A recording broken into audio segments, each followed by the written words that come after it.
Media మిత్రులకు నమస్కారం, తెలంగాణ ప్రజలకు నమస్కారం.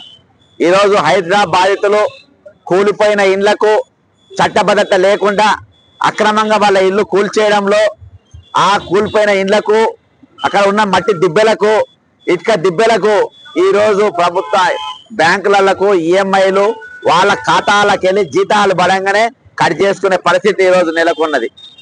ఈరోజు ఈ విధంగా చాలా మంది కుటుంబాలు ఈరోజు చిన్న భిన్నం అయిపోయినాయి.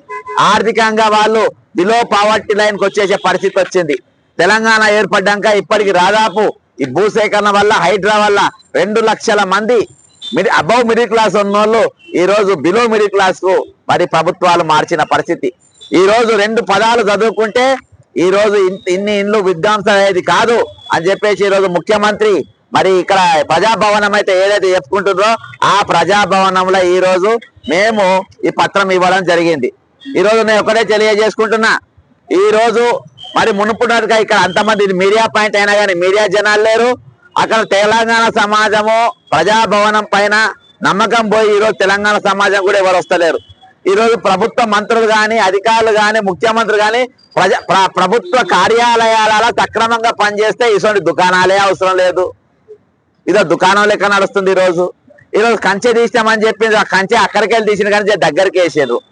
ఇలా ఇదివరకు ఫస్ట్ డే ముఖ్యమంత్రి తీసుకున్నారు, ఒక వారం రోజులు మంత్రులు తీసుకున్నారు. మరి ఇప్పుడు ఎవరు తీసుకున్నారంటే ఇక చెప్రాసులు, అటెండర్లు, క్లర్కులు, గుమస్తాలు వాళ్ళు పిటిషన్లు తీసుకునే పరిస్థితి ఈరోజు ఏర్పడ్డది.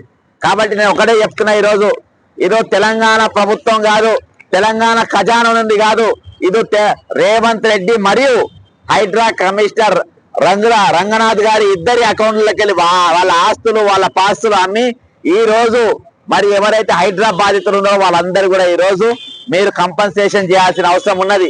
ఈరోజు మీరు రెవెన్యూ చట్టం చదవలేదు. రెవెన్యూ చట్టంలో ఏమున్నది? మీరిద్దరు కూడా ఈరోజు కమిషనర్ గారు, ముఖ్యమంత్రి గారు మీరిద్దరు కూడా బాలశిక్ష బడి ఇవ్వండి. ప్రైమరీ స్కూల్ కు లేకుంటే ఏదైనా కిండర్ గార్డెన్ కు పోతే అందులో 2 పదాలు నేర్చుకుంటే తెలుస్తుంది. ఆ 2 పదాలు ఈరోజు మీరు ఇద్దరు కూడా చదివితే ఈరోజు ఇల్లు కూలేది కాదు. ఇది రెవెన్యూ చట్టం. ఈ రెవెన్యూ చట్టంలో ఏమున్నది? మీరు చెరువులు కానీ, ఇల్లు కానీ, మీరు అక్కడ ఉన్న రోడ్ల కోసము ఎవరి భూమి అయినా సేకరించవచ్చు. కానీ అని ఉంది. కానీ ఒకవేళ ప్రభుత్వం వాళ్ళకి సొంతం అయి ఉంటే లీగల్ గా వాళ్ళకు లీగల్ గా వాళ్ళకు అన్ని హక్కులు ఉంటే దాన్ని ముట్టుకోవద్దని చెప్పిండ్రు. కానీ మీరేం చేసిండ్రు? ఈరోజు అవన్నీ హక్కులు ఉన్నప్పటికీ వాళ్ళ దగ్గర రిజిస్ట్రేషన్ డాక్యుమెంట్ ఉన్నప్పటికీ అవన్నీ కాల రాసి ఈరోజు వాళ్ళ ఇల్లు ధ్వంసం చేసిండ్రు. అంతేకాకుండా ఈరోజు ఇరిగేషన్ చట్టం ఏం చెప్పింది? ఇరిగేషన్ చట్టంలో మీరు వాళ్ళ భూములు, వాళ్ళ జాగాలు తీసుకోవాలనుకుంటే వారికి ల్యాండ్ ఎక్విజిషన్ యాక్ట్ ప్రకారం పైసలు కట్టాలన్నారు. ల్యాండ్ ఎక్విజిషన్ యాక్ట్ ప్రకారం పైసలు కట్టాలంటే మీరు ఏం చేయాలి? ఈరోజు మీరు ముందుగా వాళ్ళతోని ఒప్పుదల పత్రం తీసుకోవాలి, నో అబ్జెక్షన్ సర్టిఫికేట్ తీసుకోవాలి. తీసుకున్న తర్వాత వాళ్ళ పైసలు వాళ్ళకి ఇచ్చిన తర్వాత అప్పుడు వాళ్ళ భూముల పోవాలి. ఈ రోజు ఒక మాఫియా లెక్క ఈరోజు ఈ 2 చట్టాలను కూడా హైడ్రా అనేది ఉల్లంఘించింది. హైడ్రా ఈ 2 చట్టాలను ఓవర్కమ్ చేసింది. ఈరోజు ఈ 2 చట్టాలను కాదు, ఇరిగేషన్, రెవెన్యూ కాదు, ఈరోజు మున్సిపల్ పవర్స్ ను మరియు పంచాయతీ ఉన్న చట్టాలను 2 చట్టాలను కూడా ఓవర్టేక్ చేసి ఈరోజు హైడ్రా వచ్చింది. అంటే హైడ్రా అనేది ప్రభుత్వ సంస్థలను, ప్రభుత్వ జీవోలను, కాన్స్టిట్యూషన్ ఆఫ్ కంట్రీని, మన భారత రాజ్యాంగాన్ని కూడా కాలం రాసి ఒక మాఫియా లెక్క మామూలు ప్రజల మీద పడి వాళ్ళ ఇల్లు ధ్వంసం చేసిండ్రు. కాబట్టి దీనికి బాధ్యులు ఎవరు? ఈరోజు దీనికి బాధ్యులు ప్రభుత్వం కాదు, దీనికి బాధ్యులు లెజిస్లేషన్ కాదు, దీనికి బాధ్యులు తెలంగాణ ప్రజల పక్షాన మేము మా జేబులోకి వెళ్ళి పైసలు నష్టపరిహారం కూడా కుదరది.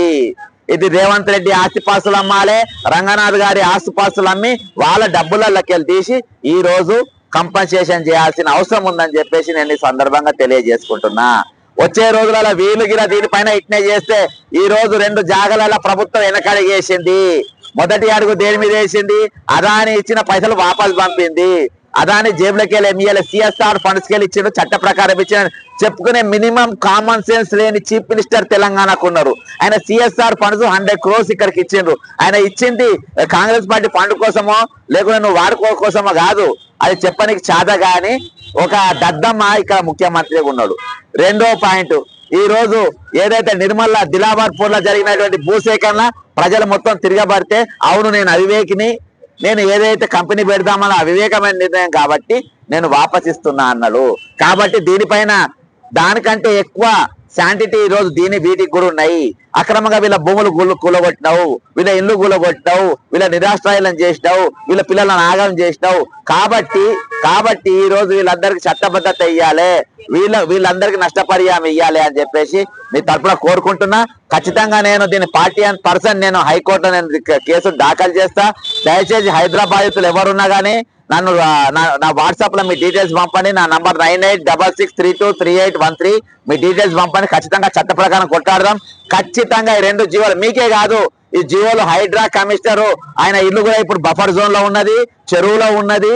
కాబట్టి ఆయన ఇల్లు కూడా ఈ 2 చట్టాల ప్రకారము ఆయన ఇల్లు కూడా మేము కాపాడుతాం. జై తెలంగాణ, అమరవీరులకు జోహార్.